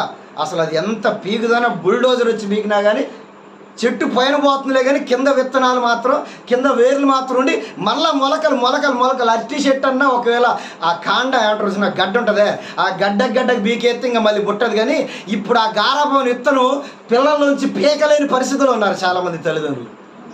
సేమ్ అదే పరిస్థితి మా ఇంట్లో కూడా కొంత మట్టికి ఉందనుకోండి. ప్రయత్నం చేస్తున్నాం దాన్ని పూర్తి స్థాయిలో నాశనం చేయడానికి. మ్యాక్సిమం ఇంచుమించు కొలిక్కి వచ్చేసింది. నేను అంటాను ఈరోజు ఇది చాలా జాగ్రత్తగా మనం గమనించాలి. బైబిల్ చెప్తున్న మాట, బాలుడు నడవలసిన త్రోవ వానికి ఆడికి నేర్పితే పెద్ద అయిన తర్వాత నన్ను సాదురా, నాకు బువ్వ పెట్టురా, నాకు మంచి నీరని అడగాల్సిన అవసరం ఉంటుందా? ఈరోజు అనాథాశ్రమాలు, వృద్ధాశ్రమాలు పెరిగిపోవడానికి గల కారణం ఏంటంటే బైబిల్ చెప్పింది నువ్వు చేస్తే కదా. ఇది ఇక్కడ ఏం చెప్తుందో ఆ మాట వింటే ఆ సమాజం అంతా చాలా చక్కగా ఎట్ట దేవుడు మైండ్లో ఎట్లా ఊహించుకున్నాడు అట్లా ఉంటుంది. ఇప్పుడు దేవుడు మైండ్లో ఊహించుకున్నట్టుగా సమాజం లేదు. కారణం ఏంటంటే ఇక్కడ చెప్పింది మనము మన పిల్లల జీవితంలో ఏం చేయలేకపోతున్నాం. ఇన్ఫ్యాక్ట్ ఏదంటారు చూసినా వాళ్ళ ప్రభావితం దీన్ని వాళ్ళ మీద అప్లై చేయలేకపోతున్నాం, దీన్ని వాళ్ళ మీద ప్రభావం పడేటట్టుగా చేయలేకపోతున్నాం. బాలుడు నడవలసిన త్రోవ వాళ్ళకి నేర్పాలి బిడ్డలారా. ఈరోజు విక్కీకి సరే ఇంక అందరి విషయం మళ్ళీ ఒకసారి పక్కన పెడితే, విక్కీకి ఎస్పెషల్గా మీరు మంచిగా చదువుకున్నోళ్ళు కాబట్టి మీరు చేయాల్సిన పని ఏంటంటే, ఇప్పుడు ఎట్టంటే టొంగుతుంది, ఎందుకంటే చిన్నవాడు కనుక. పెద్ద అయిన తర్వాత వంగరు. పెద్ద అయిన తర్వాత ఇందాక సహోదరి నాకు తెలవద్దా, నాకు తెలుసులే, నాకు తెలుసులే. ఇప్పుడు పెద్ద అయ్యేదాకా కూడా కాదు, మినిమం ఒక 5-6 సంవత్సరాలు వచ్చిన తర్వాత వాడు మాట్లాడుతా, మా మనవడు ఉండు, మా అక్క వాళ్ళ మనవడు, వాడు ఇంతే ఉంటాడు, ఏదేమో నాకు తెలుసులే వాడికి మాటే సరిగ్గా రాదు, నాకు తెలుసులే అంటాడు వాడు. ఏం దానికి తెలిసింది, ఏమి తెలవదు, మనం ఏది చెప్పినా నాకు తెలుసులే అంటాడు వాడు. అయితే నేను ఏమంటానంటే, చిన్న పిల్లలుగా ఉన్నప్పుడే వాళ్ళకి నడవలసిన సరైన మార్గం, ఏ మార్గాలు నేర్పియాలి చెప్పండి, ఏదైనా 1-2-3 మార్గాలు. మీరు బైబిల్ ఏం చెప్తుందంటే, బాలు నడవలసిన త్రోవ అంటే మార్గం. ఏం త్రోవ నేర్పాలానికి? దేవుని మార్గం, దేవుని యందు భయభక్తి, దేవుని స్మరించడం, పెద్దలు గౌరవించడం, వే ఆఫ్ టాపిక్. ఒకటి వచ్చింది నేను అనుకుంది. ఒకటి, ఫస్ట్ ఆఫ్ ఆల్ మంచి మార్గం ఏంటంటే, మీ పిల్లలకి ప్రార్థన చేయటం నేర్పించండి. ఆడు ప్రార్థన చేయటం నేర్చుకోవాలి. ఎలా ప్రార్థన అంటే, నామకార్థ భక్తితో కూడిన ప్రార్థన కాదు, ఇక్కడి నుంచి రావాలి ఆ ప్రార్థన. నువ్వు చెప్పాల్సిన అవసరం, అరే లేచి ప్రార్థన చేసుకోరా, దున్నపోతు బండి బంతం పడ్డగాడి తిరిగి వచ్చి పంది బండి లే ఎదవా లేచి ప్రార్థన చేసుకో అని చెప్పేసి నువ్వు చెప్పాల్సిన అవసరం లేదు. ఆడికి చిన్నప్పుడు నేర్పితే ఎప్పుడు లేచినా, ఆడు 12ంటికి లేచినా, 3ంటికి లేచినా, 6ంటికి లేచినా, లేచి మంచం కాడ ఏం చేస్తాడు, అది నేర్పాలి ఖచ్చితంగా పిల్లలకి. రెండోది, వాక్యాన్ని చదవడం కాదు కానీ దాన్ని అర్థం చేసుకుని దాని ప్రకారం జీవించడం నేర్పాలి. ఏం నేర్పాలి? వాక్యాన్ని చదివేటోళ్ళు చాలామంది ఉంటారు, బొచ్చెడు మంది చదువుతారండి. నేను చెప్తాను, ఇప్పటికీ అంటే దేవుని అంగీకరించినటువంటి హైందవ సహోదరులు కూడా బైబిల్ చదివేటోళ్ళు కొల్లలుగా ఉన్నారు. కానీ దాన్ని అనుసరించేవారు, నేను మా చర్చిలో ప్రసంగాలలో కూడా అది చెప్తాను, వినే క్రైస్తవులు ఇప్పుడు దేవునికి అవసరం లేదు. వినే క్రైస్తవులు అసలు దేవునికి, దేవుని బిడ్డలు, విశ్వాసులు, వినేవాళ్ళు అసలు దేవునికి అవసరమే లేదు. వినటానికి ఎవడైనా అంటాడు, వినేటోడు ఎవడికి కావాలి? విని దాని ప్రకారం చేసేటోడు కావాలి. అర్థం మీకు? ఇక్కడ వినటానికి చెప్తే, ఇప్పుడు మైక్ పెట్టుకొని రోడ్డు మీద మైక్ పెడితే సువార్త ప్రకటించడానికి పోతే, వీధి సువార్తలు ప్రకటించడానికి పోతే, యేసుక్రీస్తు దేవుడు నమ్ముకోండి అంటే 100 మంది ఉంటారు. కానీ దేవుడిని విశ్వసించి ఆయన దగ్గరకు వచ్చేటోడు కావాలి. ఈరోజు ఈ రాత్రికాల సమయంలో నేను చెప్పేది ఏంటంటే, పిల్లలకి ఒకటి మంచి త్రోవ ఏంటంటే ప్రార్థన చేయడం నేర్పించాలి.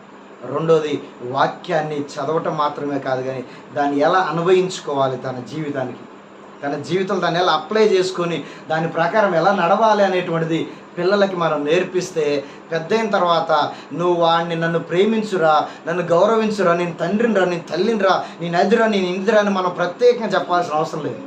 అవసరం ఉందంటారా? ఏయ్ అంకుల్ వచ్చిండు గౌరవించు, ఆంటీ వచ్చింది గౌరవించు, వాళ్ళని అని చెప్పాలా?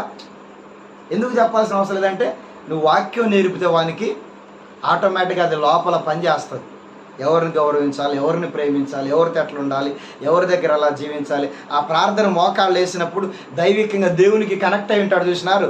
ఆ కనెక్షన్లో కావాల్సినటువంటి ఏమంటారు సిగ్నల్స్ వచ్చి పోతూ ఉంటాయి. నీకు ఏది కావాలో అది అక్కడి నుంచి అక్కడికి ఆ కనెక్టింగ్లో దేవుడు అన్నీ నేర్పిస్తాడు. నువ్వు చెప్పినా చెప్పకపోయినా.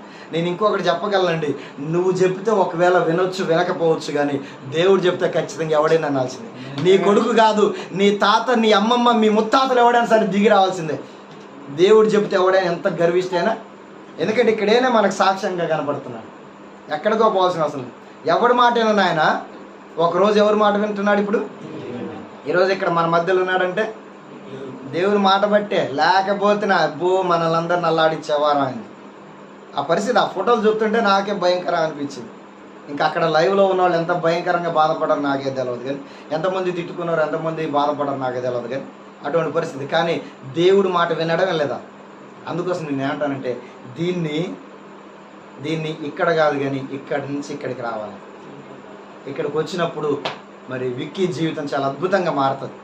ఒకవేళ ఇప్పటివరకు ఎలాగున్నది అనేటువంటిది పిల్లలన్నాకలా సరే నేను అట్లనే గారాబం చేయొద్దానను, కానీ చేయండి. ఎంత మట్టుకు అది ఒక లిమిట్స్ ఉండాలి. అప్పుడప్పుడు కొంచెం ప్రేమించండి. గారాబం కంటే కూడా దాన్ని మనం మంచిగా అనాలి, ప్రేమ చూపించాలి. గారాబం అనవద్దు కానీ దాన్ని ప్రేమ చూపించండి. కానీ గారాబం అంటే ఏంటంటే అది అతి ఉత్సాహం చూసినారు, అట్లాంటిది అనమాట.